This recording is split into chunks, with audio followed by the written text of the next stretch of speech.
허락하신 하나님의 말씀은 예레미야서 39장 11절로 18절까지 말씀입니다. 바벨론의 느부갓네살 왕이 예레미야에 대하여 사령관 느부사리단에게 명령하여 이르되 그를 데려다가 선대하고 해하지 말며 그가 내게 말하는 대로 행하라. 이에 사령관 느부사라단과 내시장 느부사스반과 궁중장관 네르갈 사레셀과 바벨론 왕의 모든 장관이 사람을 보내어 예레미야를 감옥들에서 데리고 사반의 손자 아히감의 아들 그다랴에게 넘겨서 그를 집으로 데려가게 하매 그가 백성 가운데에 사니라. 예레미야가 감옥들에 갇혔을 때에 여호와의 말씀이 그에게 임하니라. 이르시되 너는 가서 구스인 에벤멜렉에게 말하기를 만군의 여호와 이스라엘의 하나님의 말씀에 내가 이 성에 재난을 내리고 복을 내리지 아니하리라 한 나의 말이 그날에 내 눈앞에 이루리라. 여호와의 말씀이니라. 내가 그날에 너를 구원하리니 내가 그 두려워하는 사람들의 손에 넘겨지지 아니하리라. 내가 반드시 너를 구원할 것인즉 내가 칼에 죽지 아니하고 내가 노략물같이 내 목숨을 얻을 것이니 이는 내가 나를 믿었음이라. 여호와의 말씀이니라 하시더라. 오늘 본문의 말씀인 예레미야 39장은 예레미야가 평생 눈물로 외치고 외쳤던 대로 이스라엘의 멸망이 실제로 일어나고 있는 그 역사적인 현장을 그려내고 있습니다. 예레미야가 40년 이상 경고했던 대로 유다의 멸망이 이제 현실화된 것입니다. 이제 하나님의 말씀대로 된 결과이며 불순종의 열매입니다. 하지만 오늘 본문 예레미야서 39장은 유다의 멸망과 절망적인 심판의 현장을 보여주긴 하지만 동시에 그 속에서 하나님의 구원, 특히 에벤멜렉의 구원 약속을 이루시는 신실한 하나님의 모습 속에서 끝까지 믿음으로 사는 자에게 구원이 있음을 우리에게 보여줍니다. 시드기야 왕 9년 바벨론의 느부갓네살 왕이 예루살렘을 포위하고 1년 6개월 후 마침내 바벨론의 왕은 그의 군대와 예루살렘을 함락시킵니다. 왕궁과 백성들의 집이 불살라지고 예루살렘 성벽이 무너지며 헐레벌떡 도망치는 유다의 왕 시드기야를 붙잡아 끌고 와서는 그가 보는 앞에서 그 아들들을 귀족들을 참수합니다. 그리고 시드기야 왕의 눈을 뽑아내고 사슬로 결박한 채 포로로 끌고 갑니다. 이제 예루살렘은 비명과 울음소리만 가득한 멸망의 도시가 되어버린 것입니다. 이런 도시를 바라보는 예레미야의 심정은 어떠했겠습니까?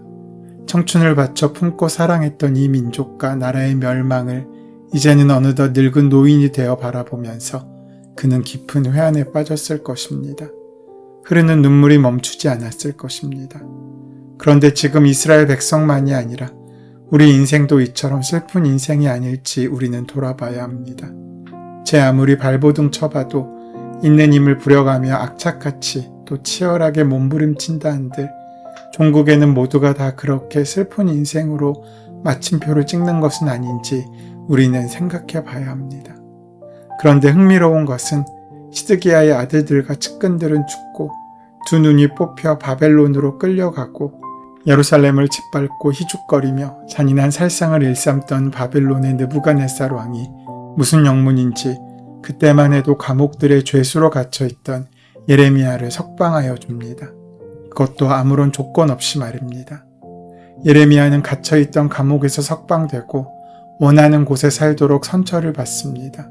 게다가 오히려 군사령관에게 최대한으로 예레미야를 선대해 주라는 명령까지 왕은 합니다. 여기서 드는 의문이 있습니다. 먼저 어떻게 예레미야를 느부갓네살이 알았을까 하는 것이고 두 번째는 왜 그런 그를 선대할까 하는 것입니다. 상상이 되는 이유를 생각해 본다면 아무리 강한 나라와 약한 나라의 대결이라도 전쟁은 전쟁입니다. 그 안에 전략이 있고 탐색이 있을 수밖에 없습니다. 또 힘이 아무리 강하다고 할지라도 그 모든 나라를 구석구석 다 통치할 수는 없습니다. 그래서 민심을 얻는 것이 중요합니다. 그래서 예레미야라는 사람을 기억하고 그가 바벨론의 편이었다고 느꼈기 때문에 그를 선대함으로 그를 통하여 백성들의 민심을 얻기 위한 생각이 아마 첫 번째 상식적인 해석일 것입니다. 바벨론의 입장에서는 그럴 수도 있습니다. 그래도 이름 있는 유다의 영적 지도자라는 사람이 그렇게 떠들고 다니니 바벨론의 입장에서는 고마울 수밖에 없지 않습니까? 아마도 느부갓네살의 예레미야를 향한 선대는 먼저 그런 연유가 시작점이 되지 않을까 싶습니다. 여기까지가 상식적인 추론입니다. 그리고 그런 추론이 맞다고 우리는 생각합니다. 그런데 하나님을 아는 우리의 입장에서는 그런 추론이 과연 상식적입니까? 우리는 이미 압니다. 이 멸망은 느부갓네살을 위한 멸망도 유다의 마지막 심판도 아니라는 것을 말입니다. 이 모든 것은 오직 하나님께서 당신께로 돌아오게 만드시는 것을 목적으로 하는 하나님의 역사라는 것입니다. 때로 세상이 돌아가는 일이 권력을 가진 자, 돈을 가진 자의 입장에서 돌아가는 것처럼 보일 때가 있습니다. 때론 전쟁의 승리가 나의 전투력에 있다고 느낄 때도 있습니다. 그러나 모든 것에는 하나님의 섭리와 기준이 있고 목적이 있습니다. 눈에 보이지 않는 계획이 있고 역사가 있습니다. 눈에 보이는 것 너머에 현실이 있습니다. 죽음 같은 것이 그런 것입니다. 죽음은 우리에게 끝처럼 보입니다. 그러나 그 상식의 범위를 넘어서 역사하시는 분이 하나님이십니다. 그래서 때론 반역 같은 예언이 오히려 애국이 되기도 합니다. 때론 아프고 쓰라린 경험이 나를 살리는 기회가 되기도 합니다. 때론 같은 동족에게 목숨의 위협을 받기도 하지만 원수 같은 적군들에 의해 목숨이 구해지기도 합니다. 오늘 본문을 보면 목숨을 걸고 전한 그 예언으로 예레미야는 그 목숨을 구하게 됩니다. 그러므로 우리는 경험이나 판단에 앞서 하나님을 의지하고 먼저 신뢰할 수 있어야 합니다. 하나님의 구원하심은 신실하게 신앙생활을 하며 말씀에 순종하는 이들에게는 반드시 이루어지는 것을 볼 수 있습니다. 모두가 멸망하는 순간이라고 할지라도 말입니다. 그러하기에 작은 기쁨에 넉넉지도 말고 작은 슬픔을 끝이라고 생각하며 절망하지 말아야 합니다. 일희일비하지 말아야 합니다.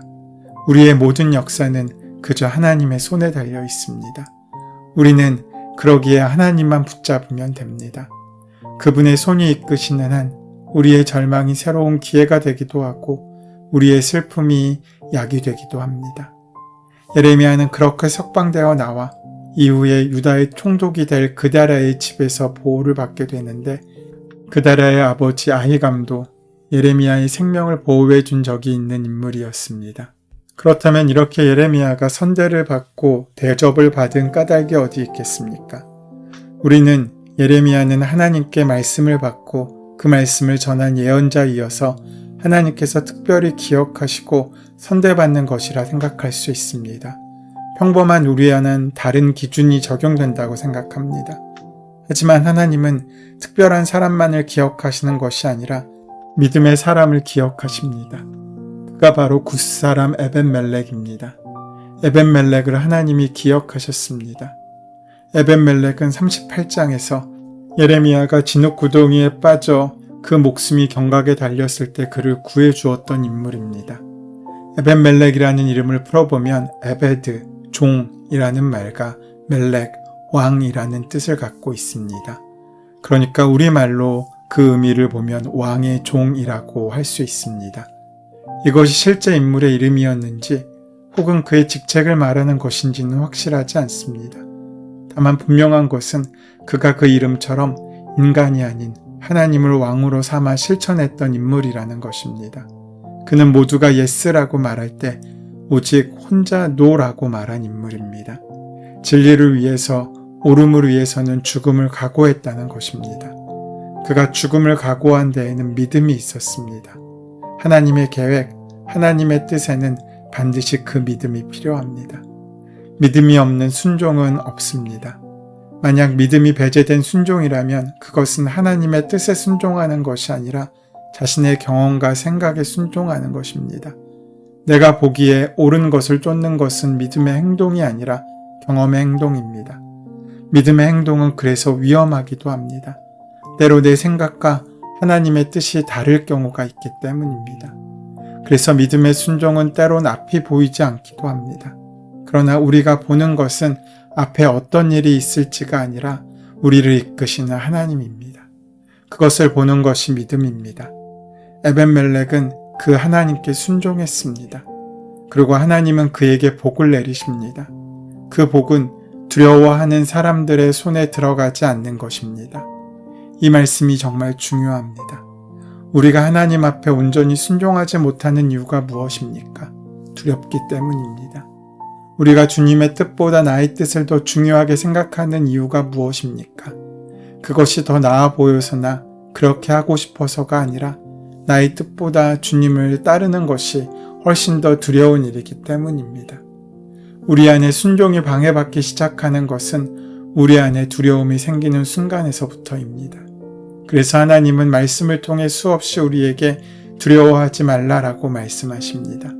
두려우면 아무것도 할 수 없습니다. 두려움이 엄습하면 주님의 뜻이 보이지 않습니다. 아무리 옳은 일이라고 해도 두렵다면 할 수가 없습니다.